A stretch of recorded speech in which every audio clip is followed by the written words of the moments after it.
ज़मीन पर कब्जा है लेकिन कागज़ नहीं है। इससे पहले मैंने जो वीडियो डाली थी उसमें मैंने स्पष्ट बता दिया था कि ज़मीन पर अगर आपका कब्जा है लेकिन कागज़ नहीं है तो ऐसी स्थिति में क्या करना चाहिए। सबसे पहले आपको मैं बता दूं कि अगर आपके पास ज़मीन है और उसके कागज़ नहीं हैं तो यहाँ पर समझ जाना चाहिए, आप भले ही इस टॉपिक को ढूंढते फिर रहे हैं सोशल मीडिया पर या गूगल पर या जिस पर भी, अगर ज़मीन आपकी है लेकिन कब्ज़ा उस पर आपका है और ज़मीन के कागज़ आपके पास नहीं हैं तो 100% यहाँ पर झोल हो सकता है, भले ही आप मुझे ना बताएं। क्यों हो सकता है? या तो भाई वो भूमि ग्राम पंचायत की है और गांव की आबादी की भूमि है, क्योंकि आबादी की भूमि का कोई कागज़ किसी के पास नहीं होता है। ग्राम पंचायत में जितने भी मकान होते हैं ये आबादी की भूमि में होते हैं, ग्राम आबादी की भूमि में बसा हुआ होता है और किसी के पिताजी के पास भी उसके कागज़ नहीं होते हैं। स्पष्ट बात आपको बता रहा हूँ कि इस स्थिति में आप अगर किसी गांव में रहते हैं तो वहाँ पर आपके पास भैया कागज़ नहीं होंगे, क्योंकि ग्राम पंचायत के अंदर अगर गांव बसा हुआ है वो आबादी में दर्ज है। और हाँ, ऐसा हो सकता है कि अगर कोई भूमि आपकी गांव की आबादी से बाहर है और फिर वो भूमि का खसरा खतौनी आपके नाम पर है, लेकिन गांव की जनसंख्या बढ़ने से वहाँ की जो वो भूमि है वो आपके नाम रह जाती है लेकिन दर्ज हो जाती है आबादी में। ऐसी भूमि के कागज़ आपके पास 100% मिलेंगे। अब बाप दादाओं ने मकान गांव के अंदर बना रखा था भाई, लेकिन अब आप तीसरी पीढ़ी हैं और उस मकान के कागज़ ढूंढते हुए फिर रहे हैं तो आपको ऐसे कागज़ बिल्कुल भी नहीं मिलेंगे। अगर आप कहीं पर पहुंच भी गए तो कोई उर्दू में लिखा हुआ दस्तावेज़ सन 50 से पहला, सन 50 के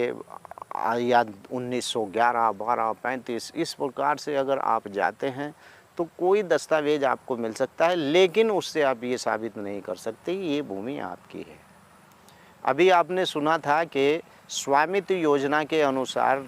हर एक ग्राम पंचायत के ऊपर ड्रोन उड़ाया गया था और ड्रोन उड़ाने से ये देखा गया था कि कौन आदमी आबादी में किस जगह पर रह रहा है और जो व्यक्ति उस भूमि पर रह कर मकान बना रखा था वो भूमि उसी के ही नाम से दर्ज हो जाती है। लेकिन यहाँ पर भी अगर कोई व्यक्ति सरकारी भूमि के ऊपर बैठा हुआ था तो ऐसे व्यक्ति का नाम भाई उस भूमि में दर्ज नहीं हुआ होगा।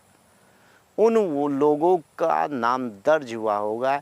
जो लोग गांव की असल ग्राम पंचायत के गांव की जो भूमि पर रह रहे हैं, उनके दादा बाबा उस पर रहते चले आ रहे हैं। लेकिन कुछ लोगों ने ग्राम पंचायत की जैसे खत्ते की ज़मीन हुई, खाद के गड्ढे की ज़मीन हुई और जैसे चरागाह की ज़मीन हुई, जैसे श्रेणी 6-2 की ज़मीन हुई, अगर ऐसी भूमि के ऊपर मकान बना रखा है तो स्वामित्व योजना के अनुसार उन लोगों को भी मालिकाना हक नहीं दिया गया है।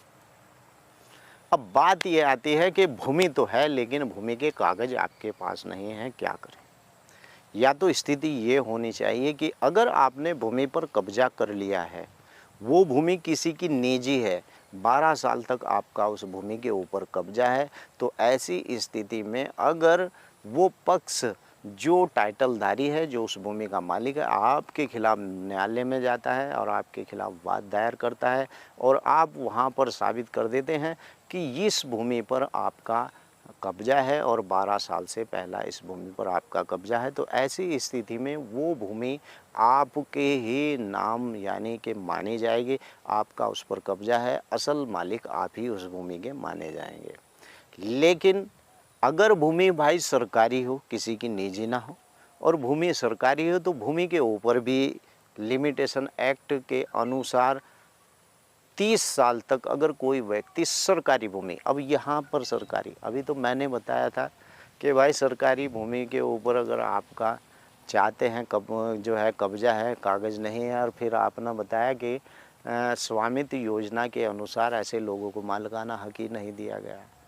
जी हाँ, मैं आपको बताऊं कि अगर भूमि 30 साल से आप आबादी की भूमि ऐसी भूमि जो आबादी की भूमि है। आप मान लीजिए कि आपने तालाब की भूमि पर कब्जा करके कहने लगे कि भाई इसके भी हमें कागज़ दिलवा लो, बिल्कुल नहीं मिलेंगे। ऐसी सार्वजनिक उपयोग की भूमि छोड़कर अगर आरक्षित आबादी भूमि है उसके ऊपर आपका कब्जा 30 साल से है, तो ऐसी स्थिति में आपको उस भूमि पर मालिकाना हक भी मिलेगा और उसके आपको कागज़ भी मिल जाएंगे। तो कागज़ का मतलब यही होता है कि अगर भूमि के कागज़ आपके पास नहीं हैं तो यहाँ कुछ ना कुछ झोल ज़रूर होता है। मैंने आपको स्पष्ट बता दिया है कि सबसे पहले इस बात को चेक करें कि भूमि वास्तव में आपके बाप दादा की है या आपके बाप दादा ने सरकारी भूमि पर आपको मकान बनाकर दे दिया। ऐसे हर एक गांव के अंदर व्यक्ति मिलते हैं और ऐसे अमीर लोग ज़्यादा मिलते हैं जिनके बाप दादाओं की पहले से ही सरकारी भूमि के ऊपर बैठे थे और बाद में उनके पिताजी के पास भी उसके कागज़ नहीं, उनके बाबा के पास भी उनके कागज़ नहीं। तो यहाँ पर समझ लेना चाहिए कि वो ज़मीन ग्राम पंचायत की अपनी भूमि थी और वो सरकारी भूमि थी। तो आशा करता हूँ कि आप समझ गए होंगे कि अगर आपके पास ऐसी भूमि के कागज़ नहीं हैं तो कुछ ना कुछ झोला है। अगर ऐसी ही स्थिति आपके हैं तो वीडियो के नीचे ज़रूर लिखें और चैनल पर पहली बार आए हैं तो चैनल को सब्सक्राइब करें और वीडियो को लाइक ज़रूर करें। जय हिंद, जय भारत, खुदा हाफिज़।